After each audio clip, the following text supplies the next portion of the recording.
Hello friend, आपका स्वागत है हमारे चैनल साइबर एजुकेशन में। फ्रेंड, आज की इस वीडियो में हम लोग बात करने वाले हैं बिहार आईटीआई एग्जाम 2020 के बारे में। फ्रेंड, हम लोग आज के इस वीडियो के माध्यम से बिहार आईटीआई संबंधित वीपीआई क्वेश्चन को देखेंगे। तो इस वीडियो को शुरू से लेकर लास्ट तक जरूर देखें और वीडियो खत्म होने के बाद आप कमेंट बॉक्स में अपना स्कोर जरूर बताएं कि आपने कितना स्कोर किया है। मेरे पास काफ़ी दिनों से कमेंट आए कि सर आप बिहार आईटीआई के वीपीआई क्वेश्चन को तो करा रहे हैं, लेकिन आप इसके प्रीवियस ईयर क्वेश्चन को भी बताएं। तो मैं आपकी जानकारी के लिए बता दूं, मैंने पहले ही बिहार आईटीआई के प्रीवियस ईयर क्वेश्चन को बता दिया है। तो अभी तक आपने उस वीडियो को नहीं देखा है तो वीडियो के कमेंट बॉक्स में उसका लिंक मिल जाएगा, वहाँ से क्लिक करके आप उस वीडियो को ज़रूर देख लीजिएगा। चलिए हम लोग वीडियो को स्टार्ट करते हैं। तो फ्रेंड, यहाँ से देख सकते हैं मैंने इस पीडीएफ को ओपन कर रखा है। अगर आप इस पीडीएफ का नोट्स चाहते हैं, इस पीडीएफ का आप नोट्स चाहते हैं तो आप क्या करें, तो आप टेलीग्राम ग्रुप या फिर व्हाट्सएप ग्रुप में ज्वाइन हो जाएं, जिसका लिंक वीडियो के डिस्क्रिप्शन में आपको देखने को मिल जाएगा। वहाँ से क्लिक करके डायरेक्ट आप ग्रुप को ज्वाइन कर सकते हैं। चलिए यहाँ पर देखिए, पहला क्वेश्चन मेंशन किया गया है, किस शासक के शासनकाल में नेपाल में बौद्ध धर्म का आगमन हुआ था। यानी कि वो कौन सा शासक था जिसके शासनकाल में बौद्ध धर्म का आगमन नेपाल में हुआ था। तो ये हुआ था आपको अशोक के शासन काल में, इसलिए बी ऑप्शन बिल्कुल राइट आंसर हो जाएंगे इस क्वेश्चन के। नेक्स्ट क्वेश्चन यहाँ से देखिए फ्रेंड, मेंशन किया गया है, सांची क्यों विख्यात है। आपको बताना है कि जो सांची है क्यों विख्यात है। तो सांची आपको इसलिए विख्यात है क्योंकि यहाँ पे सबसे बड़ा बौद्ध धर्म का स्तूप है। यानी कि बी ऑप्शन बिल्कुल राइट आंसर हो जाएंगे इस क्वेश्चन के। यहाँ पर देखिए, जो सांची कभी कभी आपको ये भी पूछ लिया जाए कि किस राज्य में स्थित है, तो ये आपको है एमपी में, तो ऐसे भी आप इसको समझ सकते हैं। चलिए हम लोग नेक्स्ट क्वेश्चन की ओर बढ़ते हैं। नेक्स्ट देखिए फ्रेंड, मेंशन किया गया है, नालंदा विश्वविद्यालय की स्थापना का युग है। यानी कि आपको बताना है कि जो नालंदा विश्वविद्यालय का स्थापना हुआ था तो कौन सा युग चल रहा था। तो उस समय आप तो गुप्त वंश की शासन था, यानी कि उस समय गुप्त वंश का युग था, इसीलिए सी ऑप्शन बिल्कुल राइट आंसर हो जाएंगे इस क्वेश्चन के। नेक्स्ट क्वेश्चन की बात करें तो नेक्स्ट क्वेश्चन यहाँ से देखिए फ्रेंड, मेंशन किया गया है। यहाँ पर देखिए एक ऑप्शन में छूट गया है, चलिए मैं आपको बताता हूँ, किस भारतीय राज्य में सबसे अधिक हवाई अड्डे हैं। यानी कि पूछा जा रहा है कि भारत कौन सा वह राज्य है जिसमें आपको सबसे अधिक हवाई अड्डे हैं। यहाँ पर देखिए एक ऑप्शन छूट गया है, लेकिन जो आपको पीडीएफ में प्रोवाइड करूँगा उसमें आपको यहाँ पे ऑप्शन में भी ये खाली देखने को नहीं मिलेंगे, तो ये बिल्कुल आप ध्यान रखें। इसका राइट आंसर क्या होगा, यहाँ जो खाली है इसी में हम लोग डाल देंगे क्या, गुजरात। यानी कि भारत का वो गुजरात ऐसा राज्य है जहाँ पर आपको सबसे ज़्यादा हवाई अड्डे देखने को मिल जाएंगे, इसलिए यहाँ पर सी ऑप्शन बिल्कुल सही हो जाएंगे, यहाँ पर गुजरात रहेगा। चलिए हम लोग नेक्स्ट क्वेश्चन की ओर बढ़ते हैं। यहाँ पर देखिए एक बात मैं बता दूं, जैसे कि मैंने पहले ही बताया था कि कोई भी आपको स्टेट आता है बिहार का, सॉरी यहाँ पे भारत का कोई भी स्टेट आता है तो सबसे पहले आप उससे संबंधित कुछ पॉइंट याद कर लें। जैसे कि अभी यहाँ पे गुजरात आया तो गुजरात का भी कैपिटल कहाँ है, गुजरात का भी कैपिटल है गांधीनगर। इसके अभी प्रेजेंट टाइम पर सीएम कौन है, तो इसके प्रेजेंट टाइम पर अभी सीएम है आपको विजय रूपाणी। इसके प्रेजेंट टाइम पर अभी गवर्नर कौन है, राज्यपाल कौन है, तो अभी प्रेजेंट टाइम पर गवर्नर है गुजरात के आचार्य देवव्रत। तो ऐसे ही कोई भी स्टेट आता है तो इनसे संबंधित आप ऐसे याद करेंगे फैक्ट, तो आपको बहुत ही आसानी से ऐसे क्वेश्चन याद हो जाएंगे और राज्य और राज्यपाल या फिर कह लीजिए मुख्यमंत्री के नाम याद रखने में आपको बहुत ही आसानी होगी। नेक्स्ट क्वेश्चन यहाँ से देखिए मेंशन किया गया है, सबसे अधिक प्याज उत्पादन करने वाला राज्य है। यानी कि भारत का वह कौन सा राज्य है जहाँ पर प्याज सबसे ज़्यादा उत्पादन किया जाता है। तो कौन सा राज्य है, तो महाराष्ट्र में सबसे ज़्यादा आपको प्याज उत्पादन किया जाता है, इसीलिए सी ऑप्शन बिल्कुल राइट आंसर हो जाएंगे महाराष्ट्र। अब देखिए फिर से यहाँ पे एक स्टेट का नाम आ चुका है महाराष्ट्र, तो हम लोग महाराष्ट्र के बारे में कुछ जानकारी देख लेते हैं। जैसे कि महाराष्ट्र की राजधानी कहाँ है, तो इसकी राजधानी है मुंबई।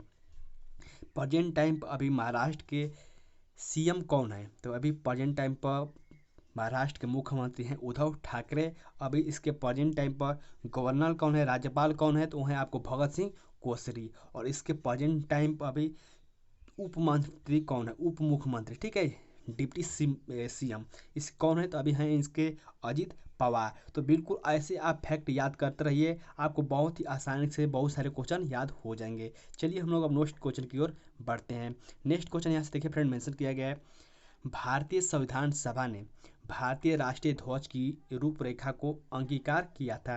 यानी कि भारतीय संविधान सभा ने भारतीय राष्ट्र ध्वज को कब अपनाया था या फिर अंकित किया था, तो ये किया किया गया था आपको 22 जुलाई 1947 ईस्वी को, यानी कि डी ऑप्शन बिल्कुल सही हो जाएंगे इस क्वेश्चन के।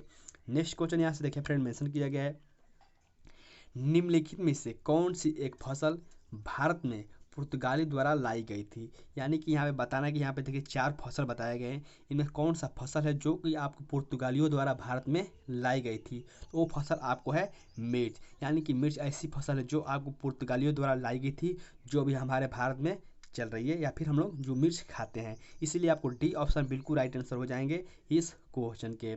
नेक्स्ट क्वेश्चन की बात करें तो नेक्स्ट क्वेश्चन यहाँ से देख सकते हैं फ्रेंड मेंशन किया गया है, भारतीय संविधान का अभिभावक कौन है। आपको बताना है कि भारतीय संविधान का अभिभावक कौन है। तो भारतीय संविधान का अभिभावक माना जाता है सर्वोच्च न्यायालय को, यानी कि यहाँ से सी ऑप्शन बिल्कुल सही हो जाएंगे इस क्वेश्चन के। नेक्स्ट क्वेश्चन की ओर हम लोग बढ़ते हैं। नेक्स्ट क्वेश्चन यहाँ से देखिए बहुत ही इंपॉर्टेंट क्वेश्चन है। यहाँ पूछा जा रहा है, जब राष्ट्रपति और उपराष्ट्रपति दोनों के पद खाली हो तब उनके काम कौन करेगा। यानी कि जब भारत में राष्ट्रपति और उपराष्ट्रपति के दोनों पद खाली हो जाएंगे तो फिर उनका काम कौन करेगा। तो ऐसी स्थिति में भारत के जो मुख्य न्यायाधीश हैं वही आपको काम करेंगे। इसलिए यहाँ से सी ऑप्शन बिल्कुल राइट आंसर हो जाएंगे, भारत के मुख्य न्यायाधीश। चलिए हम लोग नेक्स्ट क्वेश्चन की ओर बढ़ते हैं। यहाँ पर देखिए इस क्वेश्चन से संबंधित आप एक बात ध्यान रख सकते हैं, जैसे कि भारत में अभी राष्ट्रपति कौन है प्रेजेंट टाइम पर। तो अभी प्रेजेंट टाइम पर राष्ट्रपति हैं रामनाथ कोविंद। तो ऐसे आप बिल्कुल याद रखें। नेक्स्ट क्वेश्चन यहाँ से देखिए फ्रेंड मेंशन किया गया है, निम्नलिखित में से भारत के किस मुख्य न्यायाधीश ने राष्ट्रपति के रूप में भी काम किया है। ये क्वेश्चन तो बहुत ही इंपॉर्टेंट है और बहुत बार बहुत सारे एग्जाम में पूछा जा चुका है। इसमें पूछा रहा है कि निम्नलिखित में से कौन से वो मुख्य न्यायाधीश है जिन्होंने राष्ट्रपति के रूप में भी काम किया है। तो यहाँ से इसका राइट आंसर हो जाएगा जस्टिस एम हिमायतुल्लाह, यानी कि ए ऑप्शन बिल्कुल राइट आंसर हो जाएंगे इस क्वेश्चन के। ये ऐसे मुख्य न्यायाधीश हैं जो कि आपके राष्ट्रपति के रूप में भी काम किए हैं, इसलिए ए ऑप्शन बिल्कुल राइट आंसर हो जाएंगे। नेक्स्ट क्वेश्चन यहाँ से देखिए फ्रेंड मेंशन किया गया है, संघ लोक सेवा आयोग के अध्यक्ष की नियुक्ति कौन करता है। यानी कि जिसको हम लोग इंग्लिश के शब्द में यूपीएससी बोलते हैं। आपने बहुत सारे सुने होंगे कि यूपीएससी का फॉर्म आया हुआ है, तो यूपीएससी का यहाँ पूछा जा रहा है कि अध्यक्ष की नियुक्ति कौन करता है। तो संघ लोक सेवा आयोग के अध्यक्ष की नियुक्ति करते हैं राष्ट्रपति, यानी कि राष्ट्रपति के द्वारा संघ लोक सेवा के अध्यक्ष की नियुक्ति की जाती है। इसलिए बी ऑप्शन बिल्कुल राइट आंसर हो जाएंगे इस क्वेश्चन के।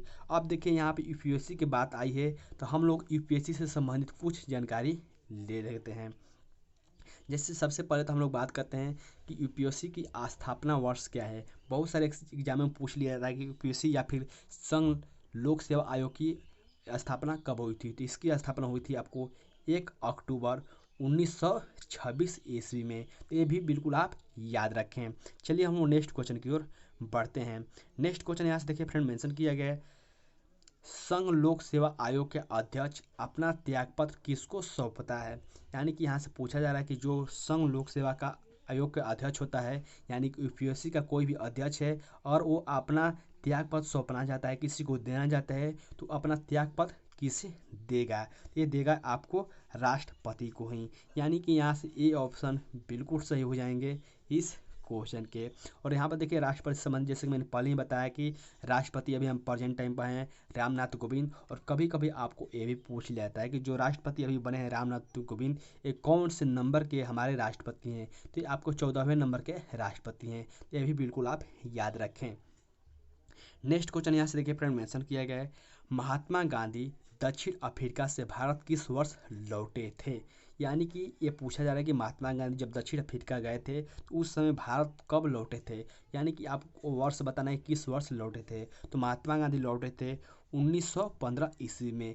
9 जनवरी 1915 ईस्वी को महात्मा गांधी अफ्रीका से भारत लौटे थे। इसलिए राइट आंसर क्या होगा, तो ए ऑप्शन बिल्कुल सही हो जाएंगे 1915 ईस्वी। एक बात यहाँ में ध्यान रखिएगा, आपने सभी जानते भी होंगे शायद कि 9 जनवरी को आपको भारत प्रवासी दिवस मनाया जाता है। तो क्यों मनाया जाता है भारत प्रवासी दिवस, इसीलिए मनाया जाता है जब दक्षिण अफ्रीका से महात्मा गांधी भारत आए थे, उन्हीं की यादगार में यहाँ पे 9 जनवरी 2015 से आपको भारत प्रवासी भारतीय दिवस मनाया जाता है। तो ऐसे भी आप याद कर सकते हैं कि प्रवासी भारतीय दिवस कब मनाया जाता है, तो मनाया जाता है आपको 9 जनवरी 2020 को। तो फ्रेंड ये थी कुछ आज के इम्पोर्टेंट क्वेश्चन, और मुझे उम्मीद है कि आप सारे क्वेश्चन को बहुत ही अच्छे से देखे होंगे। यहाँ पे आज के वीडियो हम लोग सिर्फ 13 ही क्वेश्चन देखे हैं, लेकिन आप 13 क्वेश्चन में से आप कितना सही कर पाए हैं, वीडियो के नीचे कमेंट करके आप ज़रूर बताएं कि आपका स्कोर कितना गया हुआ है। तो फ्रेंड इस वीडियो में इतना ही।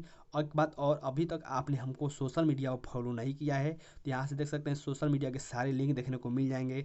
जैसे कि यहाँ पे देखिए, आप हमारा व्हाट्सअप नंबर है, यहाँ पर आपको ITI एग्जाम से संबंधित व्हाट्सअप ग्रुप है, यहाँ से इंस्टाग्राम, ट्विटर और टेलीग्राम ग्रुप, तो इन सभी पर आप हमको फॉलो कर सकते हैं। और अभी तक आप हमारे चैनल को सब्सक्राइब नहीं किए हैं तो चैनल को सब्सक्राइब करके बगल घंटी के ऑल नोटिफिकेशन पर भी क्लिक कर लें पल पल की अपडेट के लिए। चलिए फ्रेंड, हम लोग मिलते हैं किसी नेक्स्ट वीडियो में नेक्स्ट अपडेट के साथ। तब तक के लिए बाय, जय हिंद।